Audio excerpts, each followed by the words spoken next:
વિદ્યાર્થી મિત્રોને નમસ્કાર. આજે આપણે સામાજિક વિજ્ઞાન વિષયમાં 12મા પાઠમાં બાકી છે ત્યાંથી શીખીશું. તો આપણે 73મા પાના પર આવ્યા છીએ. સૌથી પહેલાં જાણવું ગમશે જોઈએ. તો આ પ્રકારની નિશાની સુનામીની આવવાની સંભાવના દર્શાવતા વિસ્તારોની નિશાની છે. એટલે બાજુમાં તમે એક નિશાની આપેલી છે. એ નિશાની પર લખેલું છે કે લિવિંગ સુનામી હઝાર્ડ ઝોન, એટલે કે એ જે ચિહ્ન જે છે નિશાની તે શું સૂચવે છે કે આ વિસ્તારમાં સુનામી આવવાની સંભાવના હોય તેવા વિસ્તારોમાં આવી નિશાની લગાવેલી હોય છે, જેને ખાસ ટીક કરી લેવું. તો હવે આપણો પછીનો જે નવો ટોપિક છે પૂર. એક ધારા વરસાદ કે અતિવૃષ્ટિને પરિણામે વિશાળ ભૂમિ વિસ્તારોનું જળમગ્ન થવું તેને પૂર કહે છે. જ્યારે ચોમાસામાં વરસાદ પડે છે પણ ઘણીવાર કે કોઈકવાર અતિવૃષ્ટિ એટલે કે ખૂબ જ વરસાદ, ઘણો વધારે એક જ ધારો કેટલાઓ દિવસ સુધી વરસાદ પડે અને બધે જ જ્યાં જોવા ત્યાં તમને પાણી ભરાયેલું જોવાનું મળે. આપણે સ્કૂલે પણ ન જઈ શકીએ, આપણા ઘરના પણ કોઈ કામ ધંધે ન જઈ શકે, નદીઓમાં કેટલાઓ પાણી ભરાઈ જાય, આપણા નજીકના સ્થળોમાં પણ પાણી ભરાઈ જાય. તે થવાની જે ક્રિયા એને પૂર કહેવાય છે. અંડરલાઈન કરજો. સામાન્ય રીતે આપણે આ ઘટનાને નદી સાથે જોડીએ છીએ. સામાન્ય રીતે આપણે આ ઘટનાને શાની સાથે જોડીએ તો નદી સાથે, કે ચોમાસામાં ખૂબ વરસાદ પડવાથી નદીઓ ભરાઈ જાય છે. નદીઓ પર બાંધેલા નાના નાના બ્રિજ પણ પાણીમાં ગરકાવ થઈ જાય છે. એ આપણે એને પૂર કહીએ છીએ. પૂર માટે કુદરતી ઢોળાવને અવગણી કરાયેલ બાંધકામ, કુદરતી જળ નિકાલના માર્ગોમાં અવરોધ જેવા માનવસર્જિત કારણો પણ જવાબદાર છે. મોટા શહેરોમાં વધુ વરસાદથી ક્યારેક જળ ભરાવાની સ્થિતિ પૂરનું સ્વરૂપ ધારણ કરે છે. જે મોટા શહેરો છે તે શહેરોમાં વધુ વરસાદથી ક્યારેક પાણી ભરાવાની સ્થિતિ, તેને શું કહેવાય છે? પૂર કહેવાય છે. બાજુમાં ચિત્રમાં જુઓ તો તેમાં તમને પૂરનું ચિત્ર જોવાનું મળશે. એ ચિત્રમાં પણ તમે જુઓ તો આખું શહેરમાં જ્યાં જુઓ ત્યાં તમને પાણી જ પાણી દેખાશે. આવી સ્થિતિ જ્યારે સર્જાય તેને શું કહેવાય છે? પૂર આવેલું કહેવાય છે. નીચેના નકશામાં પણ તમે જુઓ તો આપણો ગુજરાત રાજ્યનો નકશો છે. એ નકશામાં જે બધી નદીઓ બતાવેલી છે એ નદીઓમાં પણ પૂર આવે છે. તો એ પૂર આવે તે બધી નદીઓમાં ઓરેન્જ કલરથી તમને દર્શાવ્યું પણ છે. હવે એમાં તમે આપણા ગુજરાતમાં આપણે દક્ષિણ ગુજરાત એટલે કે એકદમ નીચેનો ભાગ છેલ્લે, તેમાં પણ આપણે વલસાડ જિલ્લો, જે છેલ્લો જિલ્લો છે ગુજરાત રાજ્યનો નીચેથી જે છેલ્લો જિલ્લો જુઓ તો એ કયો છે? આપણો વલસાડ જિલ્લો. તે આપણા વલસાડ જિલ્લામાં પણ આપણને ખબર છે કે આપણા વલસાડમાં ઔરંગા નદી, એ નદીમાં પણ પૂર આવે છે ચોમાસામાં. તો એ સિવાય પણ આપણે જે પરિચિત નદીઓ છે તેમાં ઉપર જઈએ તો અંબિકા નદી છે, પછી તાપી નદી છે, નર્મદા નદી છે. આવી બધી નદીઓમાં પણ પૂર આવે તેના આપણે સમાચારોમાં પણ જોઈએ છીએ. એ સિવાયની બીજી બધી નદીઓમાં પણ પૂર આવે છે.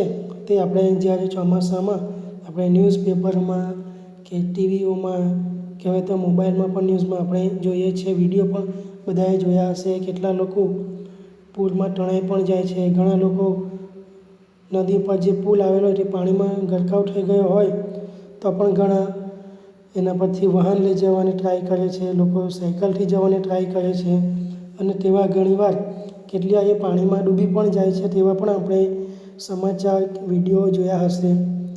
તો એ બધા પૂરના કારણે આવી બધી નુકસાની પણ થાય છે. તો હવે આપણે પૂર સમયે આપણે શું રાખવાની સાવચેતી તેના વિશે જોઈએ. તો પૂર આવે તે પહેલાં આપણે શું કરવું? તો સ્થાનિક કક્ષાએ પૂરના વિસ્તારોથી વાકેફ રહો. જે સ્થળે પૂર આવતા હોય તે સ્થળોથી આપણે પહેલાં તો વાકેફ એટલે કે પરિચિત રહેવું જોઈએ કે આ વિસ્તારમાં પૂર આવી શકે છે. ઊંચા વિસ્તારોની માહિતી રાખો અને પૂર દરમિયાન ત્યાં સ્થળાંતર કરો. હવે આપણે એવા સ્થળે જઈએ છીએ કે ત્યાં પૂર આવી શકે છે, તો તે સમયે આપણે એવા વિસ્તારોની માહિતી રાખવાની કે જે ઊંચા સ્થળો હોય. તો તેવા સ્થળોએ આપણે પૂર આવવાનું છે આપણને ખબર પડે તેવા ઊંચા સ્થળોએ આપણે પોતાનું સ્થળાંતર એટલે કે સ્થળ બદલી કાઢવું જોઈએ. પૂરની તંત્ર દ્વારા અપાતી ચેતવણી મુજબ વર્તો. જ્યારે પણ પૂર આવવાનું હોય તો તે સમયે આપણને સરકાર દ્વારા આપણને ચેતવણી પણ આપવામાં આવે છે કે આ વિસ્તારમાં પૂર આવી શકે છે, તો આપણને જે બી માર્ગદર્શન આપે તે પ્રમાણે જ આપણે વર્તન કરવું જોઈએ. બીજું, પૂર દરમિયાન હવે પૂર આવ્યું છે તો તે સમયે આપણે શું કરવું જોઈએ? તો ઘરના ગેસ અને વીજળીના જોડાણો બંધ કરી દેવું. આપણા ઘરમાં જે ગેસ અને વીજળીનાથી ચાલતા જે જોડાણો છે એને આપણે બંધ કરી દેવું જોઈએ. તમારું વાહન પૂરમાં ફસાય ત્યારે તરત તેની બહાર નીકળી જવું અને 7-8 વ્યક્તિનું જૂથ બનાવી એકબીજાના હાથ પકડી પ્રવાહ બહાર નીકળવા પ્રયત્ન કરો. જો આપણે ભૂલથી ધારો કે કોઈ જગ્યાએ આપણે વાહનમાં જતા હોઈએ, બાઇક પર હોઈએ કે 4-વ્હીલરમાં હોઈએ કે કોઈ બસમાં જતા હોઈએ અને આપણું વાહન તે પૂરમાં જઈને ફસાઈ જાય. અગાળ મેં કીધું તેમ ઘણા લોકો જ્યારે ઓવરબ્રિજ પર એટલે કે જે નદીનો જે બ્રિજ હોય તેમાં પાણી ભરાઈ ગયું હોય તો બી ઘણા વાહનો એમાંથી નીકળવાની ટ્રાય કરે છે. આપણા વલસાડમાં પણ જે વાકી નદી છે, પછી ઔરંગા નદી છે, અહીંયા પણ જે બધા પુલ છે બધા નીચા છે, એમાં પણ પાણી ભરાઈ જાય છે.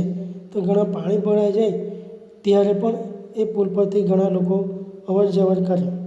તો એ સમયે અચાનક વધારે પાણી આવી જાય અને આપણું વાહન ત્યાંથી ખસી શકતું નથી. તો તે સમયે આપણે આપણું જે વાહન હોય તેને છોડી દેવું જોઈએ, તેમાંથી બહાર નીકળી જવું જોઈએ અને આપણે ધારો કે 2-3 જણા તમારી સાથે વધારે બી હોય તો એકબીજા સાથે જૂથ બનાવીને એકબીજાના હાથ પકડીને તેમાંથી નીકળવાનો આપણે પ્રયત્ન કરવો જોઈએ, તો આપણે તે સમયે બચી શકીએ છીએ. પણ પહેલાં તો આપણને એવું ખબર હોય કે અહીંયા જગ્યાએ પૂર આવેલું છે, અહીંથી જવાય એવું નથી, તો આપણે એવા વિસ્તારમાં જવું જોઈએ નહીં. પ્રાણીઓને ખીલેથી છોડી મૂકો. તે છૂટા હશે તો પોતાનો બચાવ કરી શકશે. આપણા ઘરે જે પાલતુ પ્રાણીઓ હોય એને આપણે બાંધેલા હોય તો તેને આપણે છોડી મૂકવું જોઈએ, જેથી તેઓ પણ પોતાનો બચાવ પોતે જ કરી શકશે. તો હવે આપણે પૂર આવ્યા બાદ શું કરવું જોઈએ તે. પૂરના પાણીથી બનાવેલ ખોરાક ના ખાશો. ઘણીવાર પૂર આવ્યું હોય તો એવા પાણીથી પણ ઘણા લોકો ખોરાક બનાવતા હોય તો એવા ખોરાક ખાશો નહીં. જેવા કે આપણે બહારનું જે ખાવાનું હોય, જે બહારની લારી એવું હોય, પાણીપુરીની લારી હોય કે કોઈ પણ જે લારીવાળા હોય તો તે લોકો એવા ગંદા પાણીનો ઉપયોગ કરીને પણ આવું ખાવાનું બનાવતા હોય, તો એવા સમયે આવું ખાવું ન જોઈએ. પાણીને જંતુરહિત બનાવી ઉપયોગમાં લો. તે સમયે આપણે જે પાણી હોય એ પાણીને જંતુરહિત કરવા માટે આપણે પાણીને ગરમ કરવું જોઈએ અને પછી એને પીવું જોઈએ, અથવા તો એનું શુદ્ધિકરણ કરીને જ પીવું જોઈએ. રસ્તા ખુલ્લા થયાની જાણકારી વગર બહાર ન જશો. જ્યાં સુધી આપણને ખબર ન પડે, આપણને જાણકારી ન મળે કે રસ્તા ખુલ્લા થઈ ગયા છે, પછી જ આપણે બહાર નીકળવું જોઈએ. તો ઘણા લોકોને પૂર આવેલું હોય તો એ જોવાની બહુ મજા પડે, પણ એવું આપણે કરવું જોઈએ નહીં. સાપ વીંછીના ઉપદ્રવ સામે સજાગ રહો. પૂર આવ્યું હોય તે પૂરમાં ઘણીવાર સાપ વીંછી જેવા જીવજંતુઓ પણ આવી રહે છે, એટલે એનાથી પણ આપણે સાવચેત રહેવું જોઈએ. તો આપણે પૂર દરમિયાન આ બધી સાવચેતી રાખવાની હોય છે. એને પણ તમારે ખાસ ટીક કરી લેવું, એ પણ IMP છે. હવે પછીનો આપણો ટૉપિક છે દુકાળ. દુકાળ એ વિનાશકારી અને લાંબા સમય સુધી પોતાની માઠી અસરો છોડે એવી કુદરતી આપત્તિ છે. દુકાળ એ ઘણો વિનાશકારી અને ઘણો લાંબા સમય સુધી પોતાની માઠી અસરો, ખરાબ અસરો છોડી જાય એવી એક કુદરતી આપત્તિ છે. અંડરલાઇન કરજો. આ આપત્તિ સમગ્ર જીવસૃષ્ટિના અસ્તિત્વ માટે અત્યંત આવશ્યક એવા પાણી અને ખોરાક સાથે જોડાયેલી છે. આ આપત્તિ કોઈપણ જીવસૃષ્ટિ હોય તો તેનું જે અસ્તિત્વ માટે અત્યંત આવશ્યક એવી પાણી અને ખોરાક એની સાથે જોડાયેલી વસ્તુ છે. મોસમી આબોહવામાં દુકાળ સમયાંતરે પડવા એવી લાક્ષણિકતા છે. જે વર્ષે વરસાદ ઓછો કે સાવ ના વરસે ત્યારે આ સમસ્યા ઉદ્ભવે છે. દુકાળ ક્યારે સર્જાય છે? તો જે વર્ષે વરસાદ ખૂબ જ ઓછો કે વરસાદ પડે જ નહીં તે સમયે દુકાળ પડે છે. અંડરલાઇન કરજો. અછતની સ્થિતિમાં ખેતી અને જીવસૃષ્ટિને પાણીના અભાવે ભારે હાનિ થાય છે અને મનુષ્યો માટે અનાજની સમસ્યા તથા પાલતુ પ્રાણીઓ માટે ચારાની સમસ્યા સર્જાય છે. જે સમયે વરસાદ ન પડ્યો હોય તે સમયે ખેતી થઈ શકતી નથી, જીવસૃષ્ટિને પણ પાણી મળતું નથી. એ અભાવે મનુષ્યો માટે અનાજની સમસ્યા પેદા થાય અને પાલતુ જે પ્રાણીઓ તેના માટે ઘાસચારાની પણ સમસ્યા સર્જાય છે. અગાઉ દુકાળમાં ભૂખમરાથી ભારે જાનહાનિ થતી હતી, પણ આધુનિક સમયમાં યોગ્ય વ્યવસ્થાપનથી જાનહાનિ અટકાવી શકાય છે. પહેલાંના સમયમાં જ્યારે દુકાળ પડતો તો ત્યારે ઘણા ભૂખા લોકો મરી જતા હતા, કારણ કે કોઈને ખાવા પીવાનું મળતું ન હતું, જેનાથી ઘણા લોકો ભૂખમરા લીધે એટલે કે ખાવા વગર જ મૃત્યુ પામતા હતા. પણ હવે તો આધુનિક સમય છે આપણો, જેની આપણે યોગ્ય વ્યવસ્થા કરી શકીએ છીએ, જેથી હવે પહેલાં જેટલી જાનહાનિ થતી નથી. બાજુના ચિત્રમાં દુકાળનું ચિત્ર પણ તમે જુઓ તો બે ચિત્ર છે. એક છે ખેતરમાં જે જમીન હોય એ જમીન પર વરસાદ ન પડેલો હોય તો એ જમીન સૂકી એકદમ તળવાળી થઈ જાય છે. એ જમીનમાં કોઈ પાક કે વનસ્પતિ થતી નથી. ત્યારે બાજુમાં બીજો છે કૂવો. તો કૂવાના પાણી બધા નીચે જતા રહે છે, એટલે એ પણ પાણી આપણે પી શકતા નથી. એટલે દુકાળ હોય ત્યારે આવી પરિસ્થિતિ સર્જાય છે. હવે આપણે દુકાળ સમયે લેવાના પગલાં. દુકાળ પહેલાં શું કરવું જોઈએ એના વિશે જોઈએ તો પાણીના ઉપલબ્ધ જથ્થા મુજબ આયોજન કરવું. ટપક સિંચાઈનો પ્રચાર. પાણીનો ઉપલબ્ધ જથ્થા હોય તો તે પાણીને આપણે આયોજનપૂર્વક વાપરવું જોઈએ. એટલે કે એના માટે આપણે ટપક સિંચાઈ પદ્ધતિનો પ્રચાર કરવો જોઈએ. જે વિસ્તારમાં પાણીનું પ્રમાણ ઓછું હોય એવા વિસ્તારોમાં ખેતી કરતા હોય, તેવા વિસ્તારોમાં વરસાદ ઓછો પડતો હોય તો એવા વિસ્તારોમાં દુકાળ આવવાનો સંભાવના હોય તો ત્યાં આપણે ટપક સિંચાઈ પદ્ધતિનો ઉપયોગ ખેતીમાં કરવો જોઈએ. અનાજમાં માપબંધી દાખલ કરવી જોઈએ. અનાજમાં પણ માપબંધી દાખલ કરવી જોઈએ. અનાજનો બગાડ અટકાવવા ભોજન સમારંભો પર પ્રતિબંધ મૂકવો જોઈએ. ઘણીવાર આપણે જોઈએ છે કે ભોજન સમારંભો હોય, લગ્ન પ્રસંગ હોય કે પછી કોઈ જગ્યાએ મંદિરમાં કોઈ પૂજા હોય, કોઈ મંદિરનો પાટોત્સવ હોય, તો એ બધા સમયે ઘણા કે કોઈ મેળાઓ હોય, જાહેર મેળા હોય તો એ સમયે ઘણા લોકો ભોજન સમારંભો રાખતા હોય તો ત્યાં ખૂબ જ અનાજનો બગાડ થાય છે. તો એવા સમારંભો પર પ્રતિબંધ લગાવી દેવું જોઈએ. હવે દુકાળ પડેલો છે તો તે સમયે શું કરવું જોઈએ તો રાહત દરે અનાજની વિતરણની વ્યવસ્થા ગોઠવવી. હવે લોકોને સસ્તા ભાવે રાહત આપે તેવા ભાવે અનાજનું વિતરણ કરવાની વ્યવસ્થા ગોઠવવી જોઈએ. તાકીદ સિવાયના બાંધકામ બંધ રાખવા જોઈએ. જે બાંધકામ એવા હોય કે જે જરૂર કરવા જ પડે તેવા જ બાંધકામો કરવા જોઈએ. અનાજ અને ઘાસચારાની સંગ્રહખોરી સામે પ્રતિબંધાત્મક પગલાં લેવા જોઈએ. ઘણા એવા વેપારીઓ છે કે જે લોકો અનાજ અને ઘાસચારાનો સંગ્રહ કરી રાખે છે અને તેને એવો પછી ઘણા મોંઘા ભાવે વેચે છે. તો આવા વેપારીઓ સામે ઘણા કડક પગલાં ભરવા જોઈએ. હવે આપણે દુષ્કાળ બાદ શું કરવું, દુકાળ પડી ગયો પછી શું કરવું તેના વિશે જુઓ. તો ભાવિ આયોજનમાં જળ સંચયના કામોને અગ્રતા આપવી જોઈએ. અનાજના બફર સ્ટોક માટે આયોજન કરવું જોઈએ. નદીઓને એકબીજા સાથે જોડી સમુદ્રમાં વહી જતા પાણીને રોકવું જોઈએ. આપણે જે નદીનું પાણી હોય તે પાણીને આપણે સમુદ્રમાં વહી જાય એ પહેલાં એને રોકવું જોઈએ, જેથી એ પાણીને આપણે ઉપયોગમાં લઈ શકીએ. તો દુષ્કાળ સમયે લેવાના જે પગલાંનો જે આખો જે ટૉપિક છે એને પણ ટીક કરી દેજો, એ પણ IMP છે. હવે પછીનો આપણો ટૉપિક છે આપત્તિની અસરો. જે આપત્તિઓ બધી આવે છે એનાથી કેવી અસરો થાય છે એના વિશે આપણે જોઈએ. તો પહેલો મુદ્દો, ભૂકંપ, પૂર, સુનામી, વાવાઝોડું જેવી આપત્તિ ભારે પ્રમાણમાં જાનમાલનું નુકસાન કરે છે. ભૂકંપ, પૂર, સુનામી, વાવાઝોડું જેવી જે આપત્તિઓ છે તે ભારે પ્રમાણમાં આપણા જાન અને માલનું, એટલે કે આપણું જીવનને પણ અને આપણા જે ઘરે જે બી સામાનો હોય તે બધુંનું ઘણું નુકસાન કરે છે. બીજું, આપત્તિગ્રસ્ત ક્ષેત્રોમાં રસ્તા, મકાનો, જાહેર સગવડના મકાનો ફરીથી બનતા વર્ષો નીકળી જાય છે.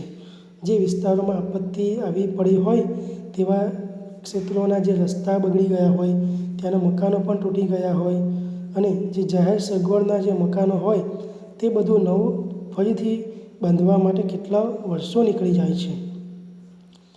જે પરિવારોએ પોતાના સ્વજનો આપત્તિમાં અકાળે ગુમાવ્યા હોય તેવા લોકોને ભારે શોક અને હતાશા ઘેરી વળે છે. આવી આપત્તિઓમાં કેટલાક પરિવારો એવા પણ હોય છે કે જે લોકોએ એ લોકોના કોઈ સ્વજન, એ લોકોના ઘરના લોકોને પણ ગુમાવ્યા હોય, તો તેવા લોકોએ ઘણું શોક અને હતાશા એ લોકોને ઘેરી વળે છે. ખૂબ એ લોકોને દુઃખ થાય છે. જે પરિવારોએ કમાનાર વ્યક્તિ ગુમાવ્યા હોય તેમની સ્થિતિ ભારે કફોડી થઈ જાય છે. અને જે પરિવારમાં કોઈ એક જ વ્યક્તિ કમાતો હોય અને તે જ વ્યક્તિને એ લોકો ગુમાવી દે તો એ પરિવાર માટે હાલત ઘણી નબળી, ખરાબ થઈ જાય છે. પાંચમું, આપત્તિમાં જે લોકો કાયમી વિકલાંગતાનો ભોગ અને તેમના પુનર્વસનની સમસ્યા ભારે વિકટ હોય છે. આવી આપત્તિઓમાં કોઈ લોકો કાયમી વિકલાંગ થઈ જાય તો તેવા લોકો માટે એ લોકોનું વ્યવસન, પોતાનું જીવન જીવવા માટે ઘણી જ કઠિનાઈ પડે છે. તો આ 5 ટૉપિકને પણ ટીક કરી લેવું. આ પ્રકારની મુખ્ય અસરો જોવા મળે છે.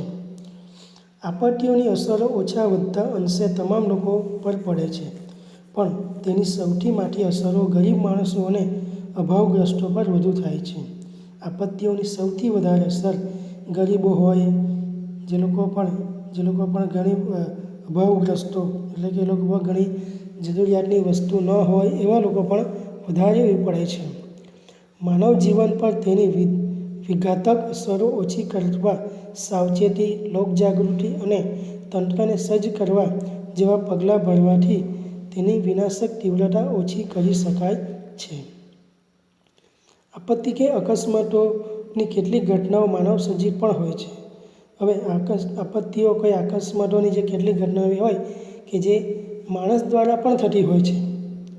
જો આપણે સાવચેતી કે અગમચેતી દાખવીએ તો આવી ઘટનાઓ નિવારી શકાય છે. આવી ઘટનાઓ પહેલાં આપણે ઘણી સાવચેતી અને આગળથી ચેતી જવું જોઈએ. એવી ઘટનાઓ ન થાય તેના માટે આપણે તેવી વ્યવસ્થા કરી લેવું જોઈએ. ઘણીવાર આપત્તિ સમયે લોકો રાહત કે બચાવ કાર્યમાં મદદરૂપ થવાને બદલે તે કામગીરીમાં અવરોધ કે વિલંબ થાય તે રીતે વાહનો ઊભા રાખીને મોબાઈલ ફોનથી વિડીયો ઉતારવા માંડે છે, જેના લીધે અસરગ્રસ્તોના જીવનનું જોખમ પણ સર્જાય છે. આવું ઘણીવાર જોવાનું મળે છે કે ઘણીવાર આવા વિસ્તારોમાં જ્યાં કોઈ આપત્તિ આવી પડી હોય તો તે સમયે લોકોને બચાવ કરવાની જગ્યાએ લોકો ત્યાં પોતાના વાહનો ઊભા રાખીને મોબાઈલમાં વિડીયો લયા કરે છે, જે લોકોને બચાવવાની જગ્યાએ ઘણા મોબાઈલમાં વિડીયો ઉતારે છે અને તેને પછી વાયરલ કરવામાં એ લોકોને ઘણી મજા પડે છે. પણ એ બધું કરવાથી આપણને મજા પડે છે, પણ બીજા લોકોને ઘણું નુકસાન થાય છે. એના કરતાં લોકોને આપણે મદદ કરવું જોઈએ. આવા સમયે આપણે રાહત અને બચાવ કામગીરીમાં તંત્રને મદદરૂપ થવું જોઈએ. નીચે જાણવું ગમશે ને જોઈએ.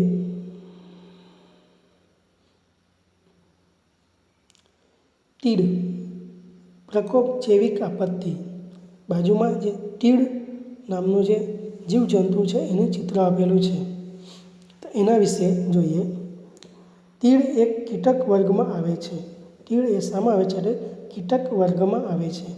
તેની 11,000થી પ્રજાતિઓ જોવા મળે છે. તેની કુલ કેટલી પ્રજાતિઓ જોવા મળે છે? તો 11,000. તેમાંની આપણે કેટલી આપણે પોતે ઘરે પણ જોઈ હશે. ઘણીવાર આપણે રાત્રે ચોમાસામાં લાઇટમાં આવા તીડ ઘણીવાર આવી રહે છે. ગામડાઓમાં તો વધુ જોવાના મળે છે, શહેરોમાં ઓછા જોવાના મળે છે. વળી તે ઝુંડમાં રહેવાનું પણ પસંદ કરે છે. ઘણા તીડ એવા હોય કે તે ઝુંડમાં એટલે કે બધા ભેગા રહેવાનું પસંદ કરે. 2019-20માં ગુજરાતના રણ વિસ્તાર અને રણકાંઠે આવેલી કચ્છ, બનાસકાંઠા, પાટણ જિલ્લાના કેટલાક વિસ્તારોમાં તેનો ઉપદ્રવ જોવા મળ્યો હતો.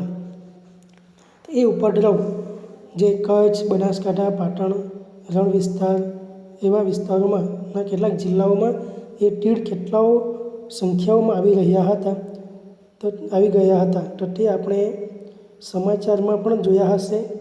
જે સમાચાર પર ઘણા પ્રખ્યાત પણ થયા હતા આપણા ગુજરાતમાં. તો ગુજરાતમાં જોવા મળેલા તીડ રણતીડ કે ખઉડરા તીડના નામે ઓળખાય છે. આ તીડ જે ગુજરાતમાં જોવા મળ્યા હતા તેને રણતીડ કે ખઉડરા તીડ તરીકે ઓળખવામાં આવે છે. એ પણ અંડરલાઇન કરજો. આ પ્રજાતિના તીડ કરોડોની સંખ્યામાં ઝુંડ રૂપે ત્રાટકે છે. આ તીડ કરોડોની સંખ્યામાં પોતાનું ઝુંડ રૂપે ત્રાટકે છે. તેના જીવનકાળ દરમિયાન પોતાના વજનથી 1000 ગણું ખાઈ જાય છે. તેઓ પોતાના જીવનકાળ દરમિયાન પોતાના જીવનથી પણ 1000 ગણું ખાઈ જાય છે. પોતાના સ્થળાંતર માર્ગમાં એ જ્યાં ઉતરે ત્યાં ખેતી પાક, લીલી વનસ્પતિ, વૃક્ષોના પાંદડાને આહાર બનાવીને એ વિસ્તારના ખેત પાકોને સફાચટ કરી મૂકે છે.